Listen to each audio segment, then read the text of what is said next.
Creativity in the Age of COVID with Dr. Judi Blume and Richard Skipper. It's the only program in which therapy and entertainment come together to show everyone not only how to cope in the age of COVID, but how to be creatively productive through it all. And now, Dr. Judi Blume and Richard Skipper.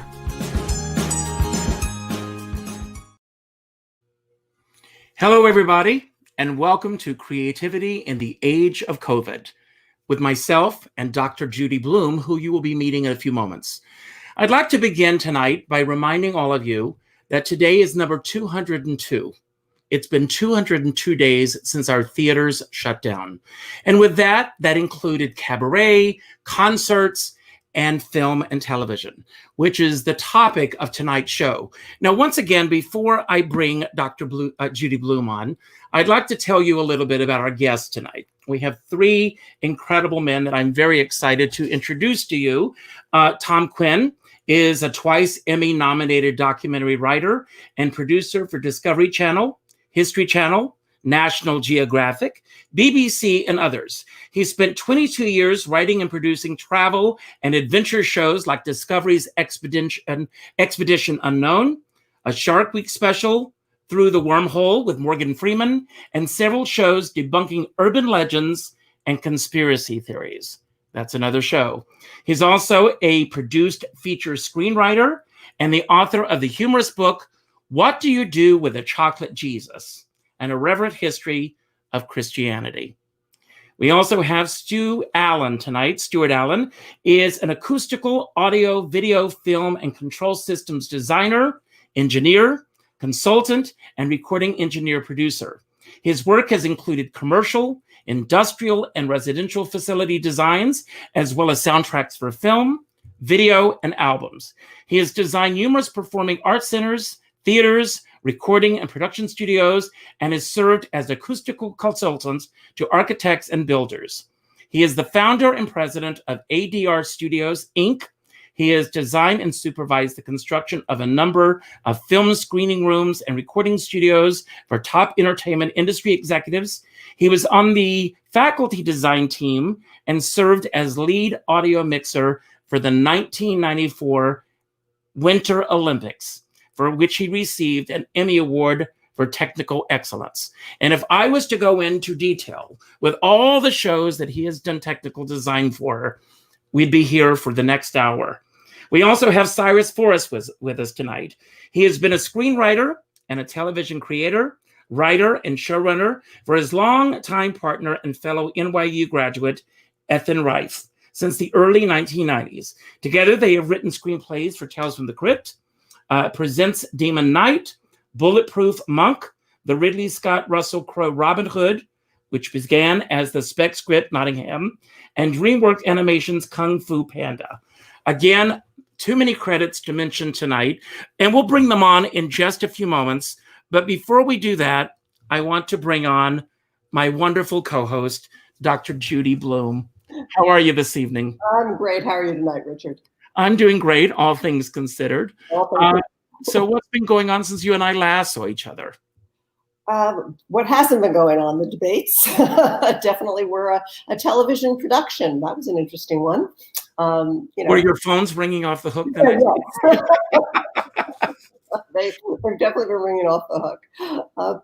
But in general, I think people are trying to come to grips with where we are in our society, dealing with the realities of COVID, with getting kids back to school and the kinds of stresses that, presents for everyone, and just trying to figure out how to make their lives work going forward and anticipate what kinds of changes might be long-term versus short-term in how we do things in our lives. And that's going to apply to television and film production as well. It's funny because most of my career has been spent on stage. Mm-hmm. I started doing these virtual interviews in this program, which I'm thrilled to do with you, because of the pandemic and changing our lives. And I was interviewing Sarah Dash yesterday, and we were talking about the fact that so many artists now have had to learn the technical end of this business. Mm-hmm. So now, better than ever, more so than ever, do we have an appreciation for those technical designers, the lighting guys, the people that work behind the scenes that sometimes we never do as artists, but I'm sure that the audience coming to see a show or seeing a movie, film, television, they take these people for granted. I'm going to be bringing on our first guest right now, and that's my dear friend, Stuart Allen. Hello, Stu. It's good to see you tonight. Hi, Richard. Dr. Bloom. Hi, Stuart. Nice to have you. Hi there. Nice to meet you. So you work so much on the technical end, and I wanted to talk to you because you've got a project that you're working on right now, which I think is very ambitious and exciting at the same time. But I want to ask you before we get there, what your schedule was like when everything started shutting down and how that's affected you from the artistic point of view. Well, there was that moment of disbelief when I couldn't imagine that this was actually happening. In fact, I had just done on March 6th the Bistro Awards, which I did sound for, and which was wonderfully successful and came off all well. And then literally the next day, everything shut down. And I mean, I had the whole year mapped out pretty much with a whole bunch of different projects, different things people were talking to me about, things that were signed and were supposed to happen, the things that were in progress, just all kinds of projects. And so, you know, initially there was that disbelief. Then there was this week of, well, let's see what happens and see how bad this is going to get. And then, of course, the reality started to sink in about how bad it was and was going to keep getting and how much worse it was going to keep getting. And if it hadn't been, I think, for our governor, I would have gone absolutely insane. He was like a voice of calm and reason in what was clearly nonsensical from everything we'd seen before.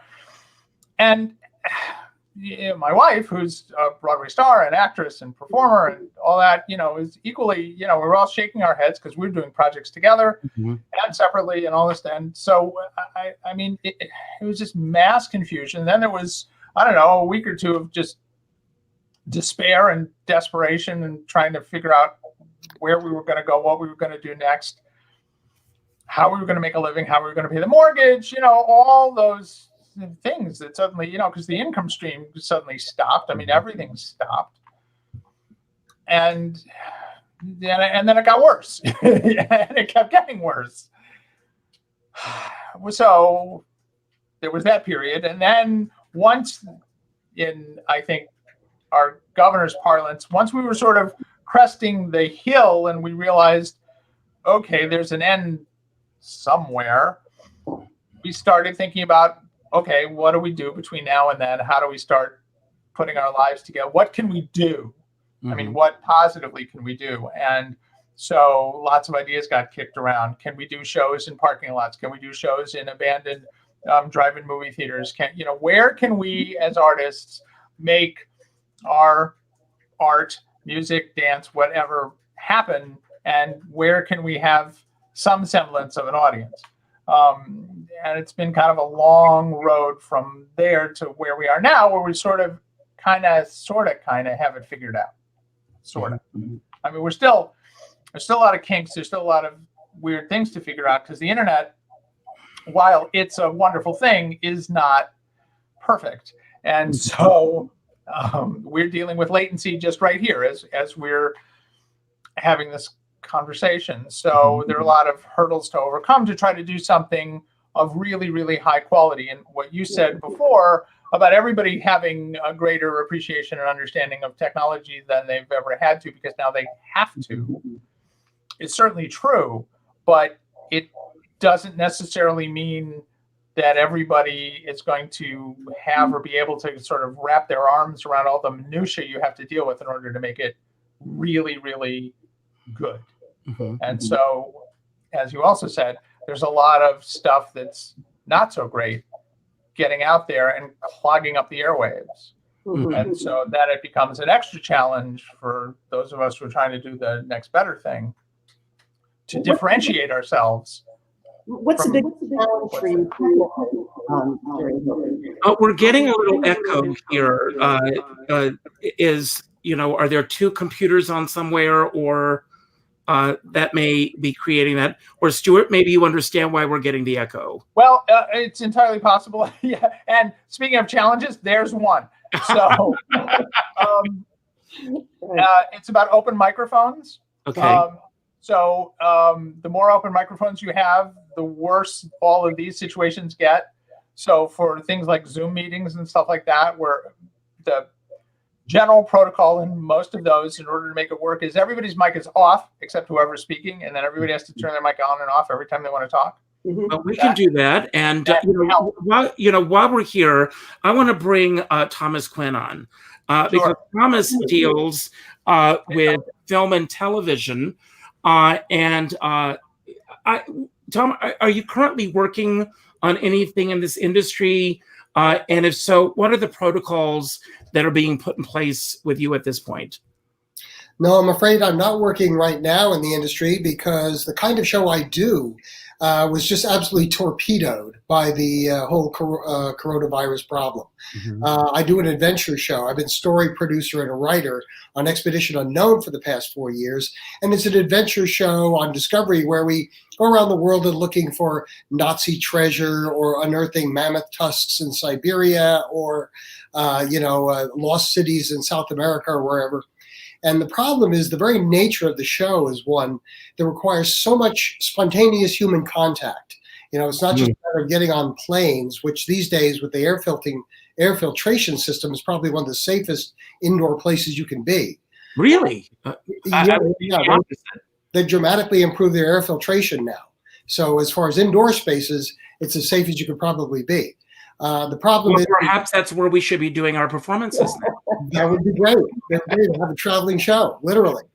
The problem is that, when you arrive in a country, particularly coming from the United States with our reputation of poorly handling this thing, they want you to sit in, quarantine for 2 weeks.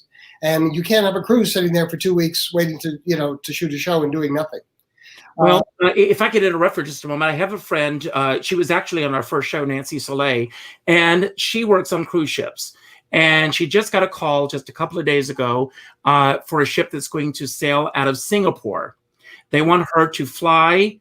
They want her to be quarantined for 2 weeks at her home in Oregon, fly to Miami, where she will be quarantined for 2 weeks, fly to Singapore, where she will be quarantined for 2 weeks on the ship before they allow passengers to come on. Oh my God! Right. So she's got a whole show about quarantines. Yes.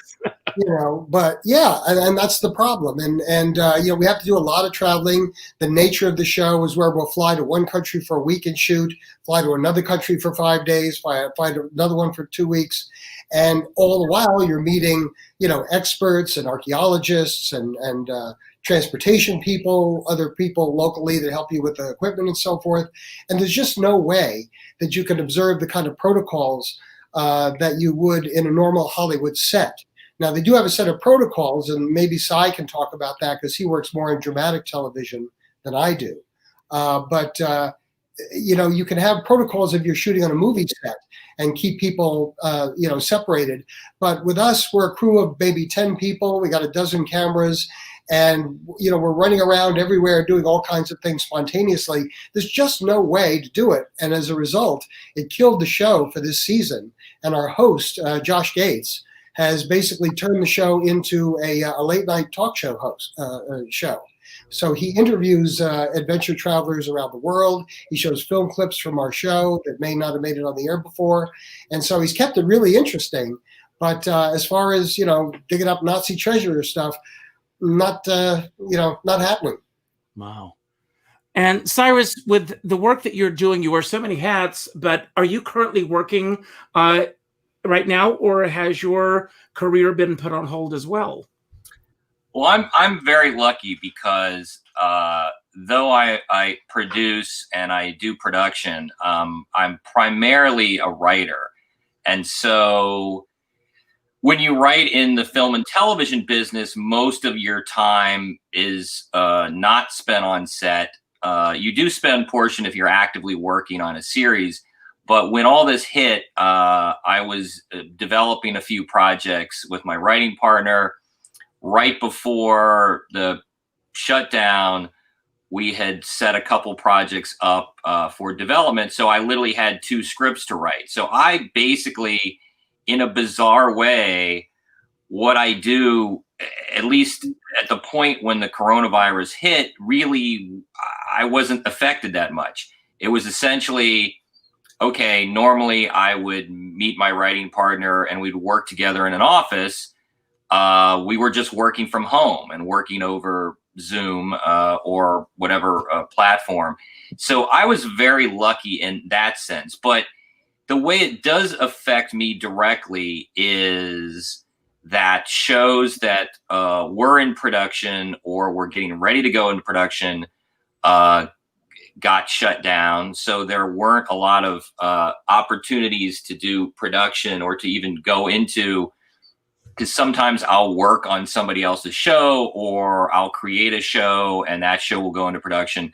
So that stuff was all shut down. And then the trickle down theory, even now 6-7 months later, is that because film and TV production still hasn't gotten back up to its pre-COVID level, I would say right now, maybe we're at 25%, maybe, and that's probably a generous estimate.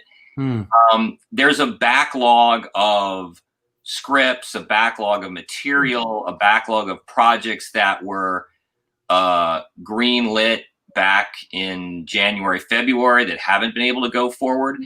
So that is affecting me because I'm in a situation where, you know, I'm almost finishing up these projects. And then for what I do, a lot of what you're doing is coming up with new ideas and selling new projects and new concepts for shows. But there's not a lot of people buying right now because they have a backlog of material. They have too much stuff they've committed to already.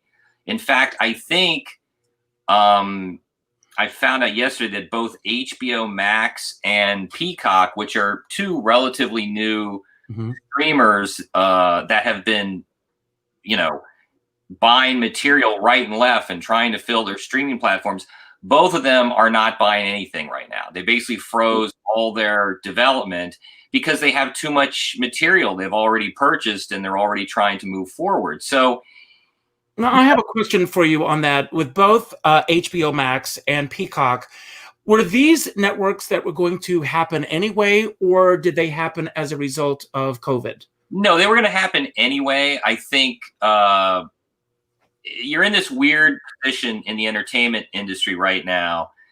There's still movie theaters are still, again, at about 25%. I actually it's reverse. I think in the United States, I think the last I read, about 60% of the movie theaters are up and functioning.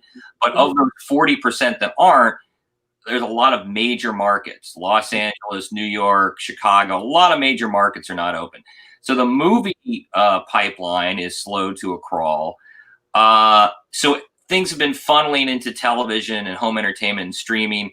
Those networks were up and running. They were going to happen anyway. But what you found now is this strange dichotomy of these networks needing product because people are burning through shows and you know, people are watching television more than ever before, either streaming or network or cable, because everybody's stuck at home. And yet the pipeline is drying up because they haven't been able to generate new material. So you're hitting this weird crisis point where the networks and streamers are like, we have to produce new material, but we can't really produce new material, but the audience is demanding new material. So it's you know, and so you're seeing weird opportunities. The movie theaters are frankly really in a problematic place now because even the ones that are staying open, the problem is, how do we get people to come to the theaters that are open when we don't have any new movies to show? And the studios are like, well, we're not going to put out a big new movie that in normal times would make $200 million in the United States alone. And now, I mean, I think the Chris Nolan movie Tenet, that was a test case to see if people were ready to go back to the movie theaters. This is a movie that probably would have made domestically $200 million. It's made $40 million. Now, they're making up the box office overseas. It's done very well in other territories where it's a little bit safer to go to the movie theater and where the COVID rates are not as high. But so that's a problem, and that affects my business also because the studios are buying virtually nothing.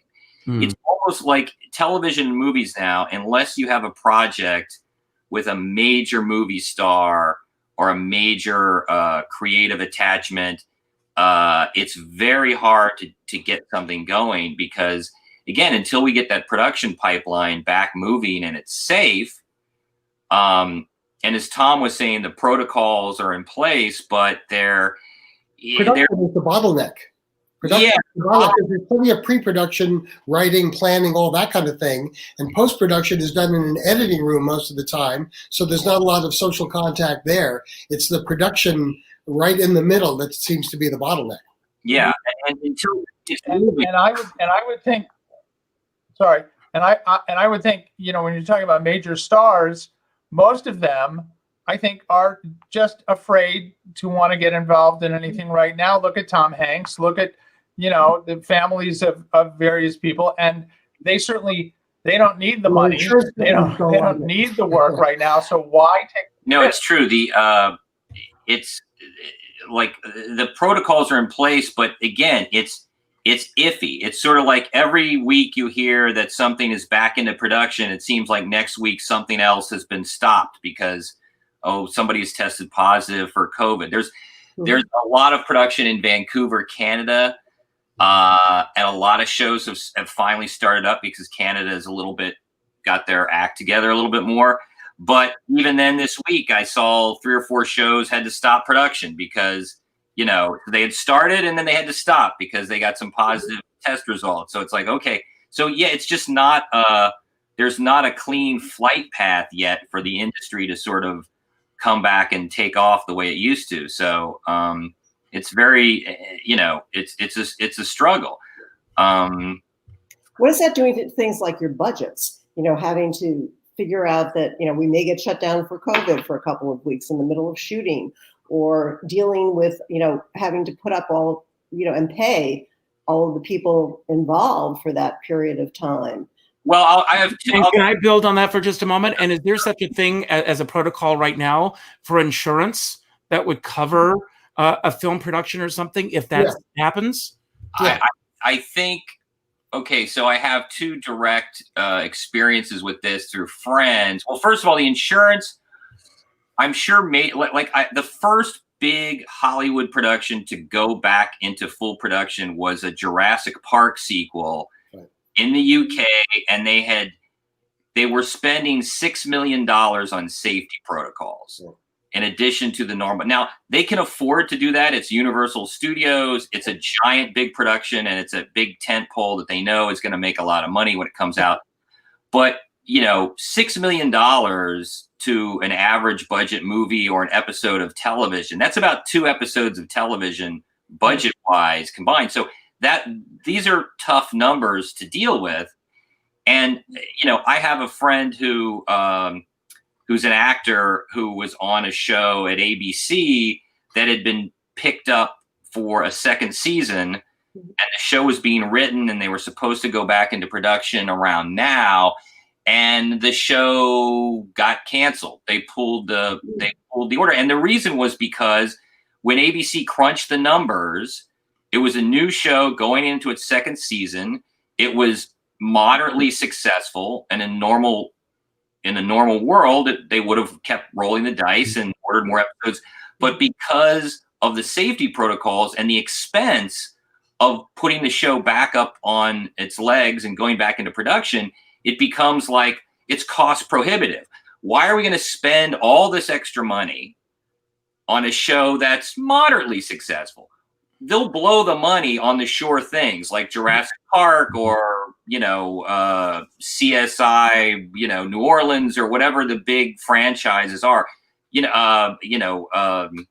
Oh my God, what's the big medical show? Everybody, Grey's Anatomy. They will spend as much money as they have to make sure Grey's Anatomy comes back, because they know they've got a guaranteed audience. It's a massive hit. It's worth spending that money. But for shows and movies that are not as hugely successful or aren't sure things, it's very hard for these studios and networks to justify spending that money. And I have another friend who had a pilot that was greenlit, and they had another thing that's affecting it is schedules. A friend had a pilot for a show greenlit. It was supposed to go into production. COVID hit. They put it on hold. They had a big director attached, and then they lost the director because he was scheduled to do this, to direct this pilot episode of the series in a schedule before he had something, and he had like 8 weeks in the middle of his schedule. And then I guess he had a big movie to do to start prepping. And because of the delay, he had to drop out of the show. So these things are happening. It's, we're doing better in the entertainment industry, and there's a lot of positive headlines, and you're seeing, stuff's getting set up. Things are happening, but they're only happening at the highest levels, and they're also not really happening. It's like every announcement you see in the trades or online about, so-and-so is signed up to do this big movie. But when is this movie supposedly happening, and when are they shooting it? Nobody knows the answer to that. So, this is the time for the publicist. This is when the publicists are doing great because they're keeping people's names out there and doing what they can. But, how do you plan far in advance? And also, I know that. I'm sorry, Judy, go ahead. No, I'm also wondering how this is going to long-term affect the kinds of shows that we see. Is it all going to be, 2-character, dramas or something going forward? Because, it's just small number of people and on enclosed sets and that kind of thing. And also, Tom, for your industry, how do you possibly even plan for how you're going to do, adventure travel for sure, but any kind of documentary television? How do you even plan that? It's tough. I know that there are some independent documentary people who are still, charging on because they're a one-man band with a camera or a very small crew, and they're not on a time schedule. They're kind of, independently producing something. They have more freedom to do stuff. But if you're working for like a television series like I did, or something like, Cy was doing, it's a lot tougher. I was looking over the Hollywood protocols that the unions had recently agreed to. And this again affects the higher end things that Cy was talking about. So they have a zone theory. It sounds like a basketball team. And basically there's zones A, B, and C. And zone A is basically on the set. It's sort of the highest security zone where the actors are, where you can't wear a mask and you can't do social distancing because you're doing a love scene or a conversation or whatever. And that's zone A. And those people have to be tested like 3 times a week. And there's testing protocols that have to be in place. And then zone B is everything else where the production takes place that isn't on the set on zone A. So it'd be the crew and the staff and people like that. And then zone C is the rest of the world. And there's different levels of testing that you have to do to get from one zone to another. It's kind of like the Andromeda strain, That's what it sounds like. Through different levels of purity to get to somewhere. You were talking about zones. I read, Tom, Chris Rock was talking about, he's in the new season of Fargo, which I guess was shut down, and then they were able to come back and finish the season on time for them to air it. But he was talking about the zones, and it was very funny. He said, zone 1 is the actors, the director, the immediate crew, and those people are tested, constantly and have their temperatures taken. And there's zone 2, as you said, the people that are farther off, and maybe they're tested once a week, maybe once every 2 weeks, the temperatures. And then Chris Rock and then there's zone 3, and we just assume everybody in zone 3 has COVID. So it's just COVID. That's what that is, They can call it what they want, but we assume everybody there is, is sick. Just go for the worst case scenario and then see what happens. Exactly. I think of talking about services. They were talking about trying to do something. I think. Right. They've been talking about trying to figure out how to do something similar to that in live theater. Yeah. But I think to answer Dr. Bloom, you're going to see a lot of 1-character, 2-character things for sure. they can be written, if they can be put together, and they're powerful. Well, I have an idea as far as Broadway theater is concerned, and maybe all of you can weigh in on this, but I think that rather than trying to fill these Broadway theaters, if they could do like a live stream that would go to various movie theaters so that people would be able to have the experience of seeing these actors on stage, streaming at various theaters on any given night. You know, so that's just the Metropolitan Opera did that. And it was pretty successful, but it's still, you still have to be able to monetize it enough to afford the entire production, which, in a Broadway show, like a film, like a piece of television, is a huge undertaking. And somebody would have to crunch an awful lot of numbers to make sure that would. Well, I have a question for all of you. I mean, especially Cyrus and Thomas on this issue, but reality television really came out of the writers' strike years ago when no one was writing scripts anymore. Cyrus, you can weigh in on this more than anyone here, I guess. But do you think that this is also, as we go, I think that we've overpriced ourselves somehow in the entertainment industry. Do you think that big budget films are going to be something that will be of the past as we go forward?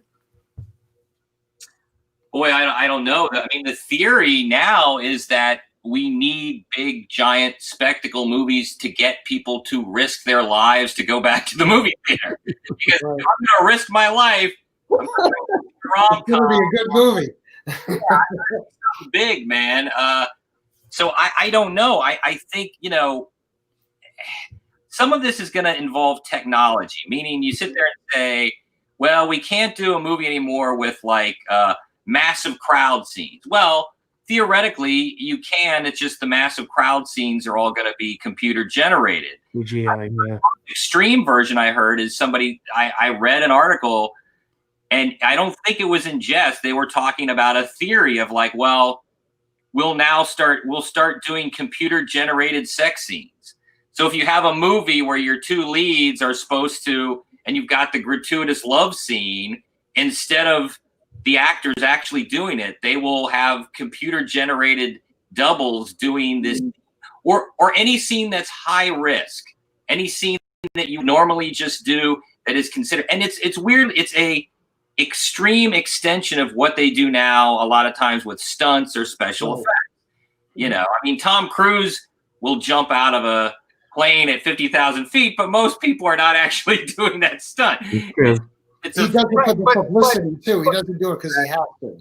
Right, but the risk factor really, I mean, unless anything closer than 10 feet apart is a risk. And the minute you're an actor and you're projecting, then you're expelling, and the risk is greater. So in a tiny intimate scene where you're speaking very softly, but now you're 6 inches apart. So it seems to me the risk is the risk. I don't know how anything's sort of more or less, except for, massive crowd scenes. But I mean, 6 or 8 people around a table. Well, the problem also, you talk about Broadway theater and live events, and, it's even in the best case scenario, in the best case scenario, you're sort of like talking about filling these theaters to 25-50% capacity. So then you said, how do you monetize that? How does that become worth? Can these theaters stay in business? Also creatively, I think that one thing that's going to be interesting in the history of film is that any movie that is set in the year 2020 is going to look different than any other movie set in any other year, because everybody's going to have to be wearing masks.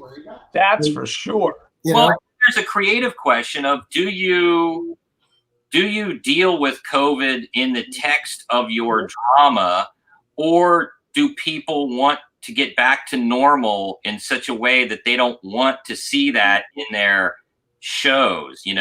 Is it me, or is it sometimes I'll watch a show now and I'll suddenly react like, oh, they're not social distancing. There's too many crowds. No, I do. I find myself saying that as if I was watching a news report or something. The question is, does that really work or not? It's such a hard creative question. I remember after September 11th, back in 2001, the show The West Wing was on, and it dealt explicitly with the president and the U.S. government.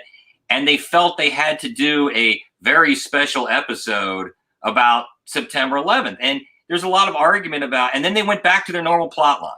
It was sort of like, okay, we're going to do this because we're a show that's ostensibly about the U.S. government, that's a contemporary show.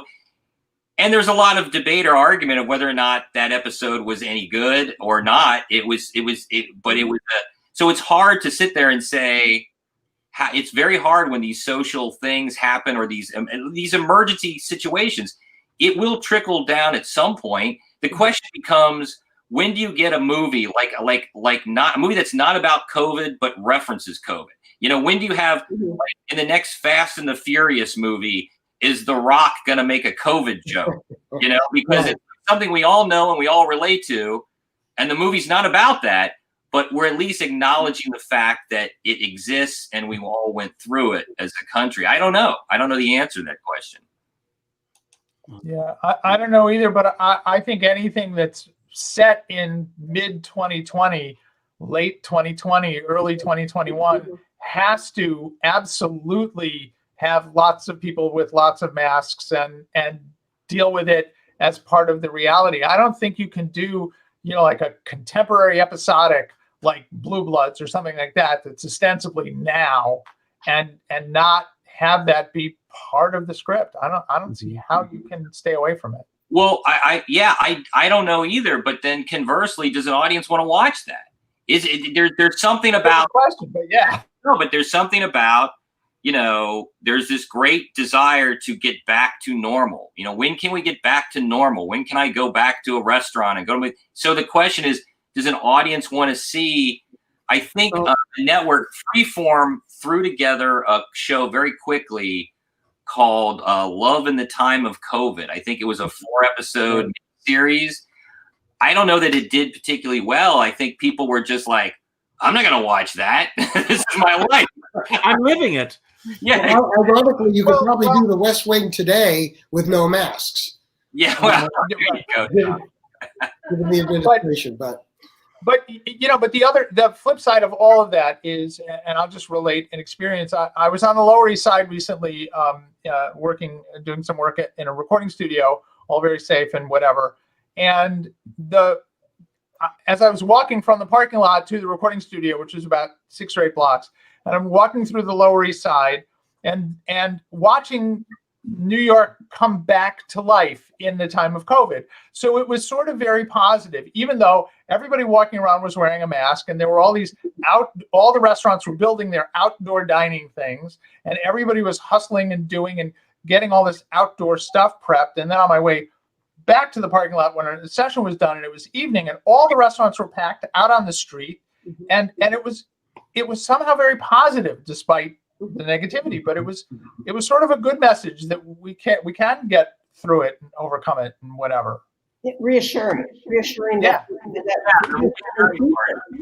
that mankind has a future. I think that's really what people are reacting to. And I agree with Cy in that I don't know that people are ready to fully embrace seeing people in masks in episodic kinds of television or films yet. I think that's probably in the future when we have passed this, 5 years from now or something, when people are writing scripts that about 2020, that's when people are ready to go back and see that. It might be the way they handled the Depression in the early years of the 1930s. In that a lot of people, they didn't make movies about the Depression. They made movies that took place in lofty mansions and, Mrs. Havisham or whomever, wearing satin gowns and whatnot. And so it was completely escapist. You had Top Hat and movies like that. Yeah. And that was the reaction. And it really wasn't until later on that they actually started to deal with life in the 30s, in the Depression. Well, if you look at going back to September 11th, there was maybe a couple years afterwards, or very soon after that event, around 2003, 2004, there was a deluge of material of movies and TV shows about either directly about that or informed by that, and virtually none of them were successful. It wasn't until 10 years later that you get something like Homeland, where it's like, oh, okay, now people are ready to sort of deal with this thing that happened that was very traumatic, and we have enough distance on it that we can sort of watch it as entertainment. And that's sort of, and then those projects, a lot of them were made, you know, there's this sense of like, oh, we'll do something ripped from the headlines, but very few of them were successful because they were too soon. And then it took a while for people to be able to process it and say, okay, I can watch this now without getting upset. It was years after the Vietnam War ended before Vietnam War movies began to be interesting and popular and pull people in. When they were making movies about Vietnam during the Vietnam War, nobody was interested at all. I mean, the Green Berets was the most famous one, and it was terrible. That's why when they did the TV show MASH, which was ostensibly about Vietnam, they had to set it in Korea because there was enough distance from Korea to where we could acknowledge a similar situation, but not the actual headline-making event. Now, one of the things that I want to get you, Stuart, before we run out of time, because you're right now working on a project where you are doing this virtual presentation. Stuart's wife is a Broadway performer. We can tell who that is if you'd like. But he's doing these concerts from his home, and you're doing this with a company that's presenting this virtual, almost 3D dimension. Am I correct? Well, it's sort of, kind of. What we're doing, we're working with a company called Musae, M-U-S-A-E, for those of you who are writing things down. And they, in actually going back to Dr. Bloom's earliest question, they started figuring this out a while ago as a way to find a way to bring entertainment to people virtually and safely, but wanting to up the quality so that from a technical quality, it's a whole lot better than what we're collectively doing right now. And so they set up a situation where there is a performance in a room with either a performer or a small duo, trio, quartet, whatever, who are all safe and, have assured each other that they are all safe and healthy and whatever. But it's in one location, and they set up two different cameras. One's an HD camera, and the other one, it's not 3D, it's 360 degrees. And the two cameras stream simultaneously. And if you have the little 3D or 360 goggles, which they will provide free if you buy a ticket a couple of weeks ahead of time, or you can buy your own or whatever, you can watch as if you're sitting in the room, which is pretty cool because you put the little goggles on and you can look to the left and you can look to the right, and it's like you're literally sitting in that person's living room or bedroom or basement or wherever it is they're performing from, and it's quite cool. Or you can just watch the HD stream. And we wanted to make sure the sound was super high quality, so all the performers are using high quality microphones, and we have a professional mixing machine that gets shipped to the different places where these performances go, which gets operated remotely, believe it or not, by me. So I'm sitting here in Westchester, New York, live mixing the sound from a performance that might be in California, might be in Italy. And we have a video engineer who's in Chicago who's managing the video all remotely, and a producer in Boston, and another producer in Hastings. So, and we're all on a Google Meet chat while this is all going on, talking about, the technical things that we have to do while I'm listening on studio quality speakers and they're watching on studio monitors, and this whole thing. And then it's not only live streamed, but it's saved. So the audience who buys a ticket can see it again and again, or share it with somebody else if they want to. I mean, whatever it is they want to do. We're doing one tomorrow So here's my commercial. We're doing one tomorrow from upstairs of where I am right now, where we did house concerts a year ago, and where one of the many projects we were going to be doing this year was more house concerts, which of course you can't. So we're going to be live streaming. My wife's name is Carol Demas. She originated the role of Sandy in Grease on Broadway, the role of Genevieve, the baker's wife, headed for Broadway, never quite made it there. She played Louisa in the Fantastics for 2 years, and on and on and on. She starred in a show off Broadway called How to Steal an Election. That's a topic for another time. And she was the star of The Magic Garden. We need a revival. And she was the star of a 12-year running television series called The Magic Garden. And then she was on episodic television and did all the late night stuff. You can see her late nights on Barnaby Jones and Mannix and Kojak and all those kinds of things that run in the middle of the night. But anyway, her website, her name is Carol Demas, CarolDemas.com. And on her website, right on the homepage, there's a link for tickets and information and stuff like that. So yeah, we're streaming it live tomorrow night at 7:30 p.m. Eastern Daylight Time. So that's my commercial. Terrific. That's really a challenge. and I grew up in White Plains, so. And I was born in White Plains. So there you go. How about that? All roads lead to White Plains. Exactly. We're all West. I was going to ask Stuart. No, we have about 7 minutes left. And so, Dr. Bloom, are there any questions or comments that you want to partake or give to everyone based on our discussion so far this evening? You know, to me, the biggest challenge going forward for all of you is going to be just dealing with all of the anxiety that's a part and parcel normally of being in production, and then just heightened to the nines by what everybody's having to deal with and the possibility of an outbreak. And then when that happens, how people react to it. And obviously everybody's different, so you're going to have all kinds of different reactions that you're going to have to juggle. The COVID specialists that they're band-aiding for the sets don't know how to deal psychologically with people. They're just there to make sure protocols are followed. Right. So I'm probably advocating for having someone like me, having a psychologist on set to help you with this. I think that's a great idea. But it will be a challenge, I can tell you that. And so really kind of prepping a little bit for that. I think, it would be really beneficial to perhaps marshal your entire crew and cast and have a therapist come in ahead of time to talk to them about, hey, if this happens, what are your fears? Learning how to think about things differently so that they don't catastrophize, what happens in their own heads. I think that's something that should be maybe thought about as something that will help you get back into production, because people will feel safer. And I think that that's something that needs to be in place sooner rather than later. I'm reminded in the 80s when on Dynasty, when Rock Hudson kissed Linda Evans, and the shockwaves that went through the industry because of the AIDS crisis. Yeah. And I think the more knowledge we have on where we are, where we've come from, and where we need to go, the better. Yeah, I agree.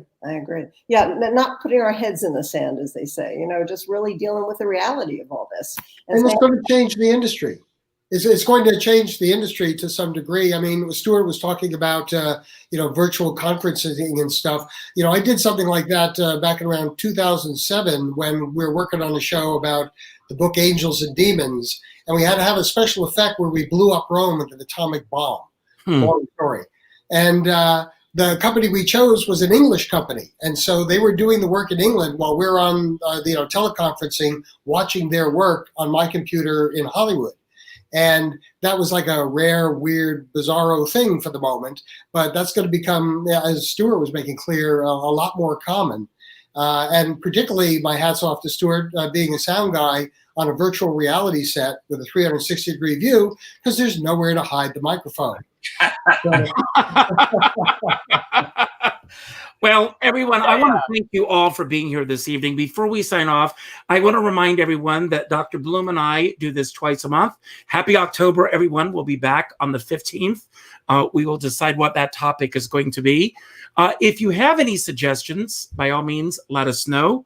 And if you are interested in any questions that were not covered tonight, please let us know, and we will get those questions to the appropriate people. Thomas, Cyrus, Stuart, any final comments before we sign off tonight?